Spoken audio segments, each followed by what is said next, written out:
Bonjour Anor et merci beaucoup d'avoir accepté d'apporter ce témoignage à l'issue du programme Croissance. Donc comme je le fais habituellement, on va commencer par le fait que tu te présentes. Ouais, bonjour Delphine, et puis bonjour à toutes celles et tous ceux qui nous regardent. Donc moi je suis Anne-Laure, j'habite en Angola et ça fait maintenant un peu plus de 7 ans que je suis entrepreneur à mon compte. Je suis photographe et web designer et voilà.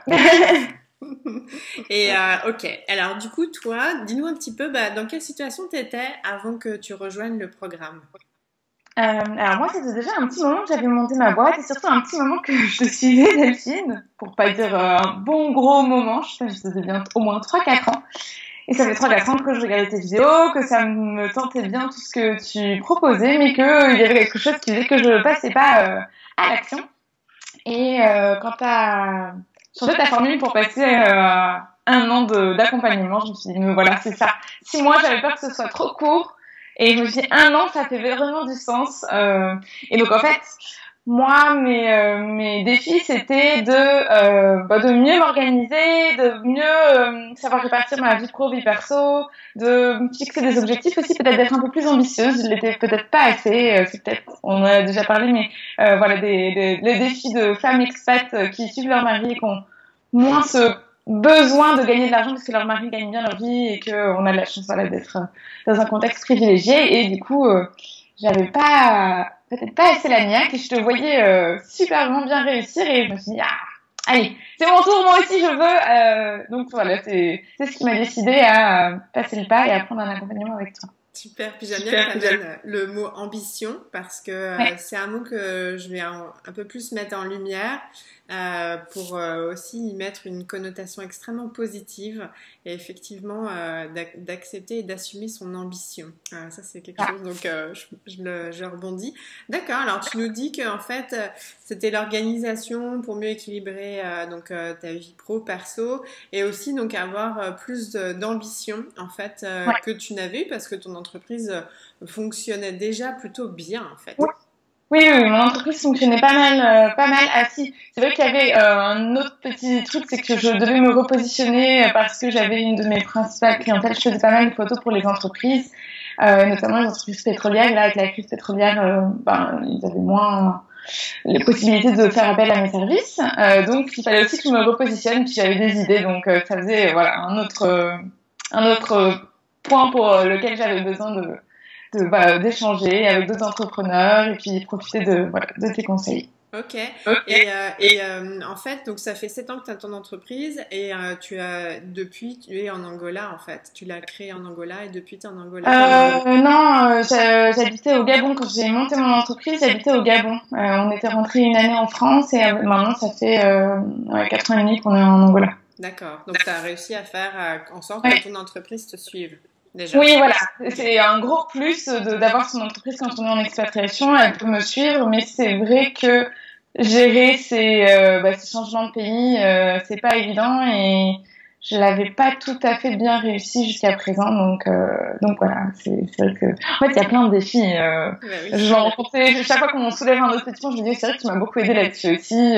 Ok, moi j'ai pris quelques notes, mais il y a peut-être d'autres sujets qui se révéleront. Il y a plein de choses. Il y a plein de choses. C'est pour ça qu'un an ça fait du sens parce que il faut bien un an pour apprendre tous les petits points sur lesquels et après il y a tout ce que j'avais même pas imaginé que tu allais m'apporter et qui font beaucoup de bien, travailler sur l'état d'esprit, la relation à l'argent. On va y revenir juste après. Donc tu nous as parlé de tes attentes et donc ma question c'était pourquoi tu as décidé qu'on travaille ensemble et surtout que je crois que tu m'avais dit que tu trouvais que mes tarifs étaient chers, mais ça n'empêche que quand je suis passée sur un accompagnement d'un an, du coup le prix a doublé, mais ça t'a pas empêché, au contraire c'est ça qui a fait que tu as souhaité qu'on travaille ensemble. Tu peux nous expliquer un petit peu comment tu as réfléchi, comment ça s'est passé?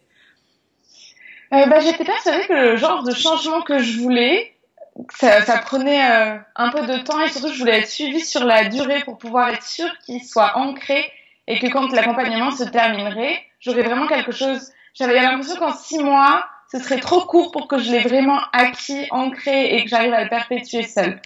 Et du coup, moi je suis plutôt contente. C'est vrai que l'accompagnement avec quand on prolonge avec un peu avec les vacances, ça fait finalement un petit peu plus d'un an.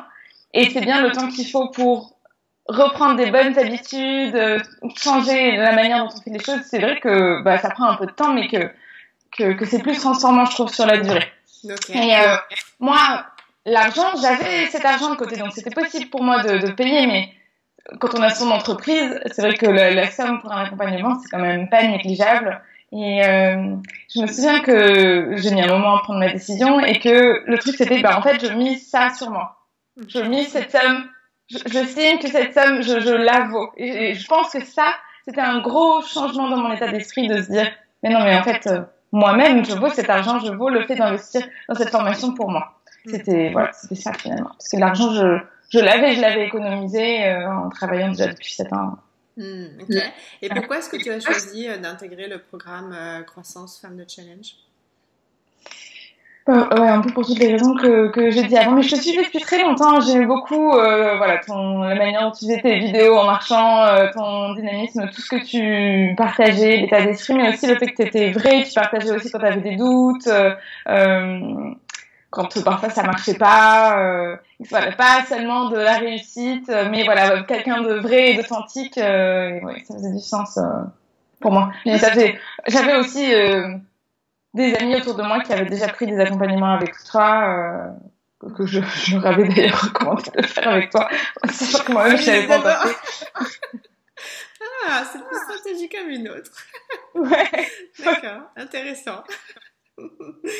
Donc, tu nous as répondu par rapport à l'argent. Et alors maintenant, j'aimerais qu'on prenne du temps par rapport aux résultats parce qu'il y a eu quand même pas mal de choses. Donc, vas-y, par rapport à ce dont tu voulais parler quant aux résultats que tu as obtenus durant cet accompagnement, alors.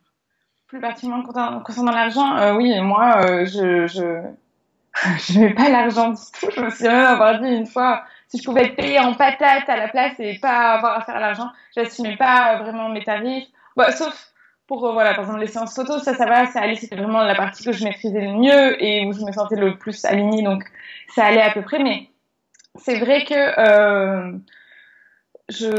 dès qu'il s'agissait de faire de la comptabilité, c'était très pénible, j'aimais pas regarder mes comptes en banque, et dès qu'on parlait un peu d'argent, je me sentais pas forcément très à l'aise et augmenter mes tarifs, mon Dieu, quel stress, et enfin voilà, tout plein de choses liées à l'argent,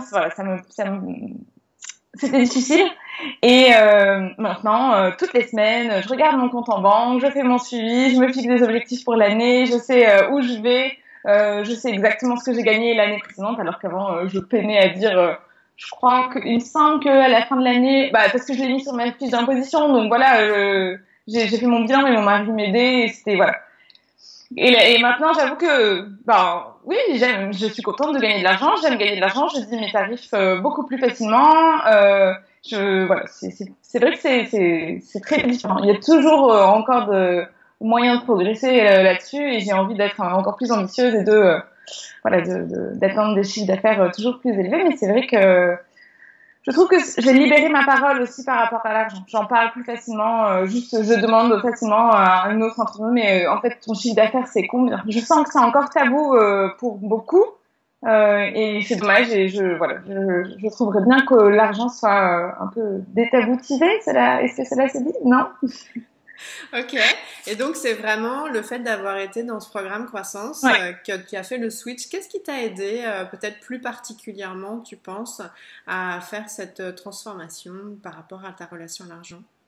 Tu nous donnes pas mal d'outils, notamment un super outil dont comment tu l'appelles, avec nos profils. Oui, les archétypes, exactement. Avec les archétypes, donc ça c'est vrai que c'est très ça permet de comprendre notre fonctionnement par rapport à l'argent et les points sur lesquels on peut s'améliorer. Donc ça, c'est vrai que c'est un bel outil.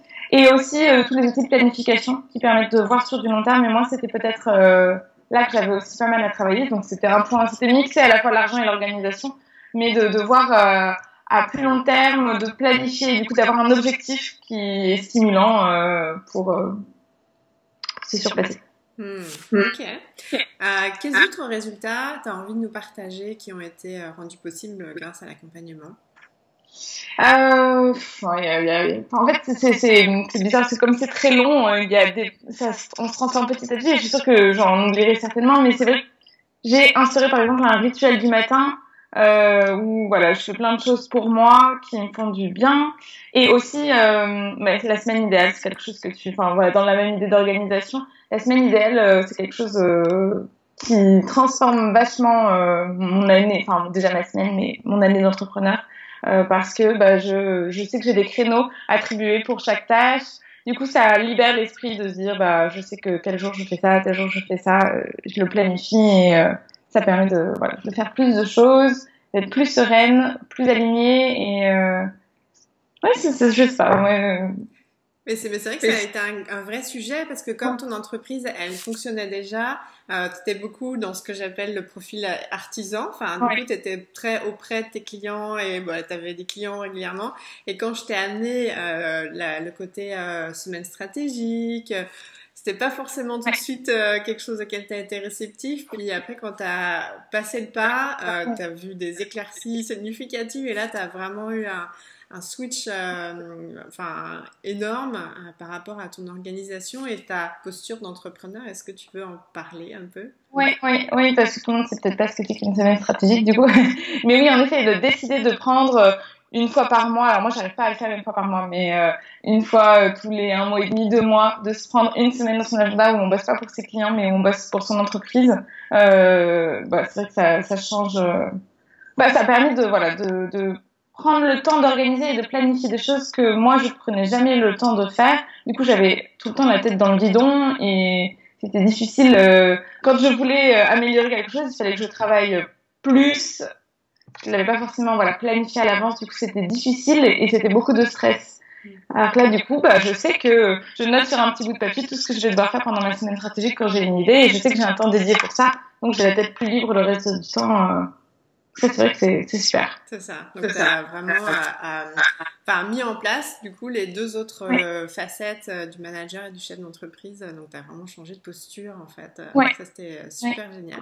Quels sont les autres résultats, les autres points que tu voulais amener par rapport au marketing, par exemple, les vidéos Oui, tu as raison. C'est bien que tu mettes parce qu'on oublie des choses. Mais oui, je faisais du marketing de manière très très irrégulière, donc grâce à la semaine stratégique, j'en fais de manière plus régulière. Depuis septembre, tu nous avais donné un super challenge qui était de faire des vidéos. Et ça faisait un moment que ça me trottait dans la tête, mais que je passais pas à l'action. Donc j'ai sauté à pieds joints dans ton challenge et donc régulièrement maintenant je fais des vidéos et je trouve ça génial. Je vois bien les gens connectent beaucoup plus facilement avec moi. J'ai eu plusieurs clientes grâce à mes vidéos depuis que j'ai commencé, c'est certain. Et les gens, tout le monde me fait des retours. Les gens me disent, j'ai l'impression de te voir partout parce que les vidéos c'est absolument viral. C'est maintenant sur les réseaux sociaux, ça marche différemment, ça n'a pas le même impact sur les gens. Ils prennent plus le temps moi j'ai l'impression de regarder des vidéos, de lire des articles. Et surtout, ils ont l'impression de beaucoup plus connecter. Enfin, j'ai pas l'impression, ils connectent beaucoup plus avec moi en me regardant parler parce qu'ils apprennent beaucoup plus aussi sur qui je suis. Et puis pour moi, c'est vrai que j'aime bien faire des vidéos. Je suis assez à l'aise. Je le prends de manière très simple. Je me prends pas trop la tête. J'ai trouvé ma manière de suivre. Tu nous avais d'ailleurs conseillé de se mettre de la musique et de danser. Je me souviens que de la musique que tu nous avais envoyée au moment du défi. J'aime bien. Je me mets dans une super énergie. Je chante et je danse comme une tarée avant. Je prépare très rapidement ce que je dois dire, mais généralement, c'est des sujets que je connais bien et je fonce. Et ça se passe super bien. Ah, génial. Et donc, tu nous dis sur ce volet marketing, du coup, tu es beaucoup plus organisée, beaucoup plus structurée. Oui. Donc, du coup, régulière et puis constante et consistante.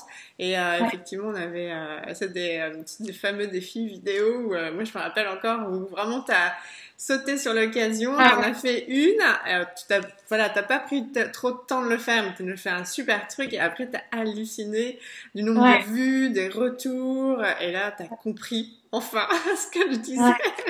C'est vrai que c'est un challenge la vidéo, ça fait un peu peur, on a l'impression que ça va être très compliqué. Alors évidemment la première elle est un peu compliquée. Et plus on en fait, et plus... Moi je m'étais vraiment donné le challenge de me dire allez c'est pas grave, je me lance. Elle sera pas du tout parfaite la première. Et chaque fois que j'en ferai une, j'améliorerai un petit truc. C'est-à-dire que il y avait toujours des gens qui me disaient oh là t'avais pas bien fait ça, t'as pas bien fait ça. Il y a toujours des gens qui ne peuvent pas s'empêcher de faire des petits commentaires négatifs sur quelque chose qu'on aurait produit. Donc je notais Et je disais, OK, alors la prochaine, je vais améliorer ça. Et je prenais un truc à améliorer. Du coup, je me mettais pas une grosse pression. Et je sais que c'était pas parfait, mais il n'empêche que la plupart des gens trouvaient ça très intéressant. Donc, c'est ne pas se faire peur. Comme tu dis, très souvent, pour te citer, mieux vaut une action imparfaite qu'une parfaite inaction. N'est-ce pas?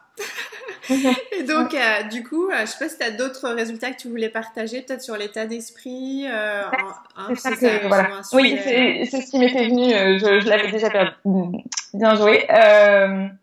Oui, ça m'arrivait régulièrement avant d'avoir des semaines de baisse de morale.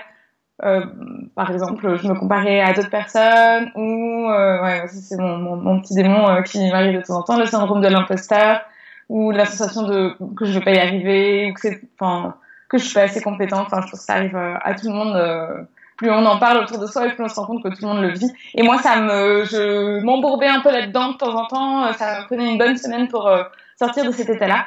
Et c'est vrai qu'avec tous les outils que tu nous donnes, de mieux identifier dans quelle émotion on est, plus voilà, aller marcher ou prendre du temps pour soi, et même avec les semaines stratégiques, du coup, on coupe un peu parfois de notre routine. Et voilà, maintenant, il me faut une journée ou deux pour sortir de cet état-là et pas rester englué dans des émotions un peu négatives. Et on perd beaucoup moins de temps. Du coup, on comprend mieux aussi ce qu'on ressent et on en ressort grandi à chaque fois. Tu pilotes plus en fait, du coup. Ouais. Tu pilotes plus les choses. Tu as du coup des outils, des techniques qui font que, voilà, même si de toute façon tu restes humaine et comme tous les entrepreneurs, tu as aussi à faire face à ces doutes et ces peurs, mais tu sais sur quoi t'appuyer puis tu sais rebondir plus rapidement en fait, c'est ça? Oui, exactement. Oui. Moins dans ta réussite. Oui. On apprend beaucoup. Pardon? On apprend beaucoup à se connaître grâce au coaching et puis grâce à son chemin d'entrepreneur, tu nous l'apprends très très bien ça. Ouais, super. Et quels ont été du coup les impacts sur ton chiffre d'affaires durant cette année? Comment ça s'est passé pour toi? Eh bien, alors juste avant de prendre le coaching, enfin l'année d'avant, j'avais fait mon meilleur chiffre d'affaires. Après, j'ai fait mon pire. Donc j'ai fait montagne russe. Et du coup, j'ai pu, en étant complètement repositionnée, commencer à réaugmenter mon chiffre d'affaires, alors que je suis partie voyager 3 mois, ce qui est quand même pas mal. Et c'est vrai que ça, c'était un challenge aussi, et tu m'as bien aidé avec ça. Je suis partie voyager 3 mois avec mon chéri, donc j'ai pas du tout travaillé pendant 3 mois, et malgré tout, j'ai augmenté mon chiffre d'affaires, ce qui est pas mal. J'espérais l'augmenter encore plus, mais enfin voilà, c'était déjà, peut-être que j'étais trop pas réaliste pour le coup, mais c'était déjà une très très belle réussite que d'augmenter son chiffre d'affaires tout en ayant 3 mois off, plus évidemment un peu plus que ça, parce que quand on revient de 3 mois, il faut réussir à se relancer, remettre les pieds dedans, on vient à un rythme complètement différent quand on part en voyage, donc plus la préparation avant. Non, je suis assez fière de moi d'avoir augmenté mon chiffre d'affaires. Et du coup, est-ce que tu es partie sereine pendant ces 3 mois est-ce que ça aurait été différent si tu n'avais pas été dans l'accompagnement, si tu étais partie? Est-ce que là, du coup, tu étais partie plus sereine, plus organisée et dans le retour? Parce que, on l'a toutes vécu. Des fois, c'est à petite échelle, on part en vacances, puis quand on revient, on est un peu oulala, perdu, puis il faut atterrir dans ses repères. Comment tu as vécu ça, du coup, toi? Oui, alors j'aurais pu faire encore mieux dans l'organisation avant de partir en voyage, planifier plus de choses et peut-être m'organiser avec d'autres personnes. Mais c'était déjà énorme par rapport à ce que j'aurais fait avant, qui est que j'aurais travaillé jusqu'à minuit toute la semaine avant de partir en voyage et que j'aurais été méga stressée. Et je l'étais quand même un peu parce que partir 3 mois, c'est beaucoup d'organisation. Enfin, évidemment pour l'entreprise, mais pas que. Donc il y a plein de choses plein d'émotions qui se mélangent. Mais pendant le voyage, j'étais complètement sereine parce que j'avais quand même pris plein de dispositions qui faisaient que voilà, je savais que tout était au clair avant de partir et donc ça c'était cool. Et puis en revenant, oui, ça prend un peu plus de temps que quand tu reviens en vacances de 2 semaines. Même quand on revient en vacances de 2 semaines, on a besoin d'un petit moment off. Mais voilà, pareil. Avec les semaines stratégiques, moi je sais que tu nous conseilles de mettre une semaine stratégique chaque fois qu'on revient de vacances. Moi je le fais et ça m'aide vraiment à la remise en route, à voir, voilà, faire le point de ce que j'ai laissé avant les vacances, voir ce qui m'attend pour la suite. Et du coup, je me suis remise au travail, voilà, doucement, mais en même temps efficacement. Ok, c'est ça. Okay. Et du coup, quel a été le pourcentage, si tu veux nous le partager, d'augmentation de ton chiffre d'affaires, en fait, par rapport à l'année passée? Combien j'avais fait l'année d'avant? J'ai fait Oui, c'est ça. Un quart de plus, donc j'avais un tout petit chiffre d'affaires de 8 000 € l'année d'avant. Là, j'ai fait 12 000, ce qui est... Enfin, sachant que j'ai déjà atteint 25 000 € de chiffre d'affaires, évidemment, quand je le dis, ça me fait toujours un petit... il y a encore un peu de marge de progression, mais oui, donc déjà, alors, donc j'ai augmenté d'un quart en ayant travaillé un quart de moins. C'est ça, avec ces 3 mois de voyage, en plus en amont la préparation aussi du voyage et en retour toute l'atterrissage en fait dans ton organisation. Ok, super, très intéressant. C'est prometteur pour cette année. Ouais. Souvent, il y a un temps d'inertie. Enfin, moi, c'est ce que j'expérimente quand moi-même je suis accompagnée. J'ai donc souvent des accompagnements d'1 an. Donc, il y a tout le bénéfice pendant l'année. Puis, on le voit encore exponentiel l'année d'après, en fait. Enfin, moi, c'est un processus que j'ai vraiment vécu à chaque fois. Donc, voilà, cette année va, à mon avis, être encore meilleure. Et donc, qu'est-ce que tu dirais, alors, qui a été le plus grand changement pour toi grâce à cet accompagnement?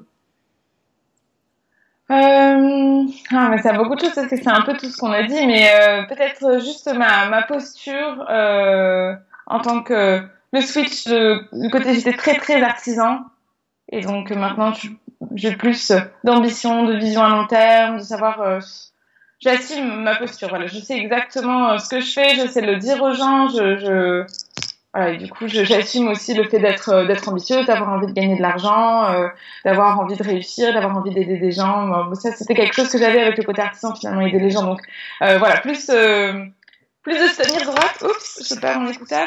Voilà, de se tenir droite et de voir loin et d'être ambitieuse, ce qui était pas forcément le cas avant.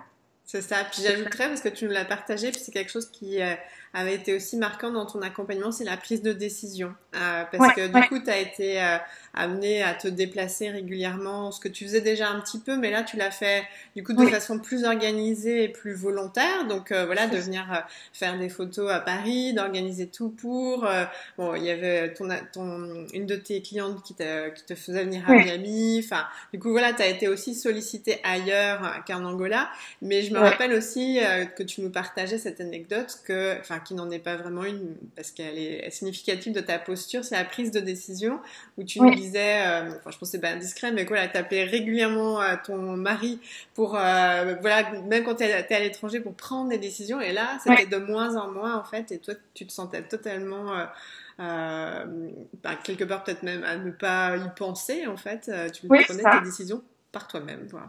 C'est ça, exactement. Oui, ça rejoint du coup ce que je dis, c'est un très très bon exemple en effet de se dire, voilà, si j'ai des clientes, là je sens que j'ai des gens qui m'attendent en France, qui ont besoin de moi, là je vais me prendre un billet d'avion, je bloque telle semaine et je rentre et je vais faire ces photos parce que moi ça me paraît toujours fou quand je le dis, mais oui, il y a des gens qui ont envie de faire des photos avec moi alors que je suis à l'étranger, qui ont en France d'autres photographes mais qui ont envie de les faire avec moi et donc je peux rentrer pour faire ces photos, ils ont besoin de moi donc ouais, ça c'est vrai que de décider de se dire ok, ben je prends mon billet d'avion, je pose mes dates, j'y vais et en effet j'ai plus besoin d'appeler mon mari pour me dire qu'est-ce que t'en penses, tu penses que c'est une bonne idée, une mauvaise idée. Non, maintenant ça m'arrive quand même évidemment de lui poser la question pour des décisions, enfin je veux dire mais je prends mes décisions beaucoup plus facilement seule. Ok. Et juste par rapport à ce fait que est-ce qu'auparavant, du coup, majoritairement ton activité était basée en Angola et que durant l'accompagnement, finalement, tu as compris que en fait, voilà, il y avait des clientes qui t'attendaient et que tu pouvais venir régulièrement en France. Enfin, je sais qu'il y en a certaines qui t'ont dit viens aussi en Belgique. Est-ce que ça c'est quelque chose qui a aussi émergé dans ton ambition, qui a éclos durant l'accompagnement?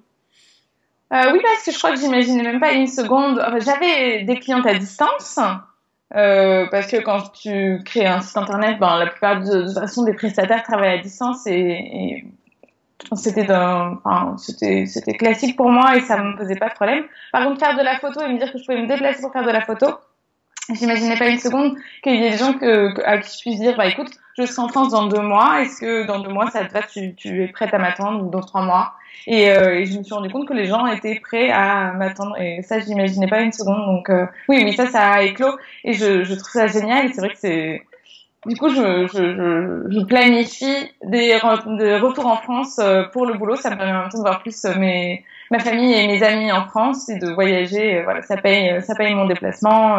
Donc ça, c'est ça. Un défi complètement nouveau. Voilà, et là, quand je t'entends, moi, ça me met des frissons parce que c'est ça, en fait, que moi aussi j'ai aperçu, enfin, j'ai compris dans le cheminement, c'est que ton entreprise, c'est pas une fin en soi, mais c'est un moyen pour te réaliser dans ta vie, en fait. Et quand tu dis, voilà, maintenant, j'ai compris que je peux, du coup, anticiper, m'organiser et dire, voilà, moi, j'ai envie d'être à Paris, puis du coup, le pro et le perso, voilà, se mettent en place, s'organisent, et donc tu vis ta vie, en fait. Et je trouve que, voilà, c'est vraiment ça, en fait, d'être entrepreneur, donc ça va bien au-delà que juste entrepreneur avec son entreprise, c'est entrepreneur de sa vie en fait. Donc c'est super ce que tu partages.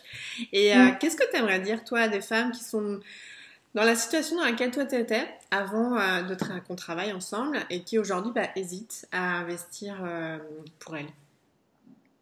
Je trouve la première chose, c'est que cette somme qu'on investit, on mise vraiment sur soi. Moi, je crois que l'état d'esprit, le switch, il a commencé là. Enfin, voilà, et du coup on s'investit encore plus dans cet accompagnement parce qu'on a, voilà, c'est genre, ok, qu'est-ce que je vaux, qu'est-ce qu'elle vaut ma vie, voilà, je suis prête à mettre cette somme là sur moi et je l'ai mise, et quoi qu'il arrive, cet argent il sera jamais perdu parce que voilà, on le mise sur nous-mêmes, et ça c'est vraiment important. Je trouve qu'il y a beaucoup de choses qui ont changé dans mon état d'esprit à partir de ça, et après on en sort vraiment transformé. Moi je crois que j'aimerais bien avoir une vidéo. Moi, faudrait que je regarde mes premières vidéos que j'ai fait pour voir le changement.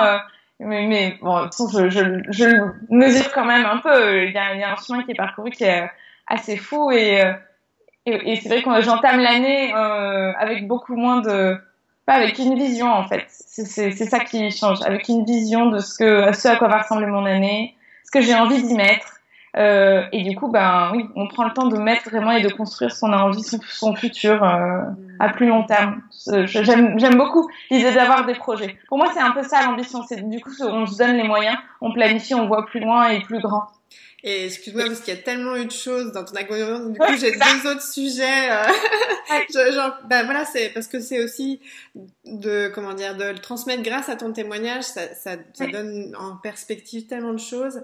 Et il y avait deux choses qui me venaient. C'est j'aimerais juste que tu nous partages par rapport à ton mari en fait, qu'est-ce qui s'est passé, qu'est-ce qu'il en a pensé.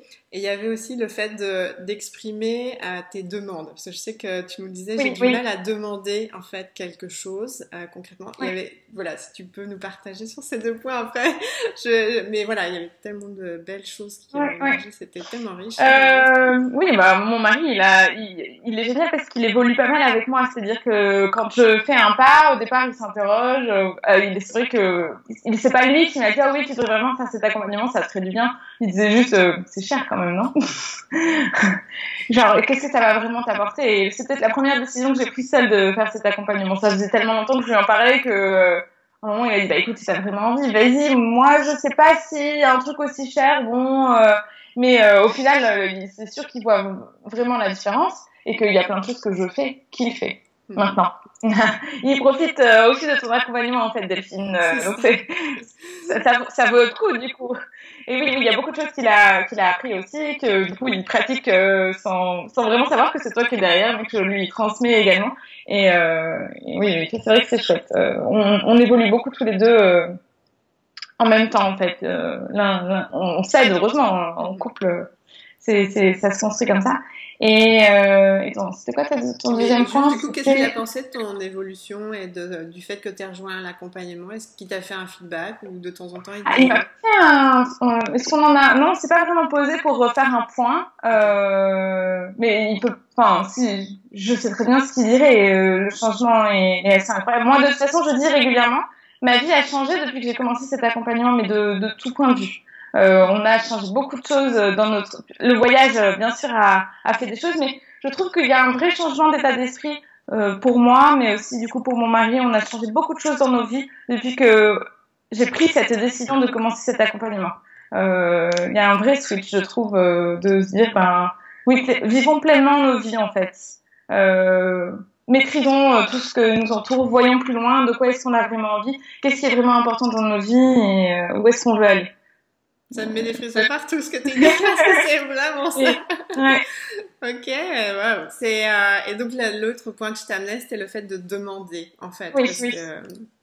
Ah, ça reste toujours quelque chose de difficile parce que je l'ai pas appris et que je le pratique peut-être pas encore assez pour que ce soit vraiment devenu une habitude. Mais j'ose quand même de plus en plus demander tout et n'importe quoi, mais oser demander.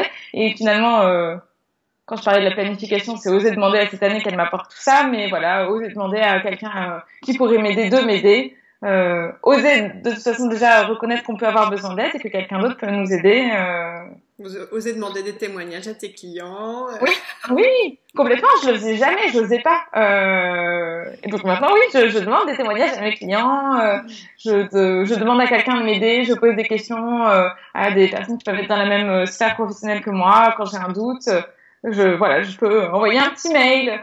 Excuse-moi, j'ai vu que tu arrivais bien à faire ça. Moi, je me demande encore comment faire. Qu'est-ce que tu en penses? Ouais. Ou demander des contacts pour aider à monter des projets. Oui. Mais c'est voilà, il y a encore un peu de travail. Bon, il y a encore du travail sur plein de choses et heureusement le chemin n'est pas fini. Mais oui, c'est très intéressant de demander de l'aide. Ouais. Ouais, bah c'était bien riche et on a bien travaillé ensemble et je trouve que voilà, ça méritait, je trouve qu'on développe sur tous ces sujets. Et est-ce que voilà, tu avais envie d'ajouter quelque chose pour clôturer ton témoignage, Anne-Laure?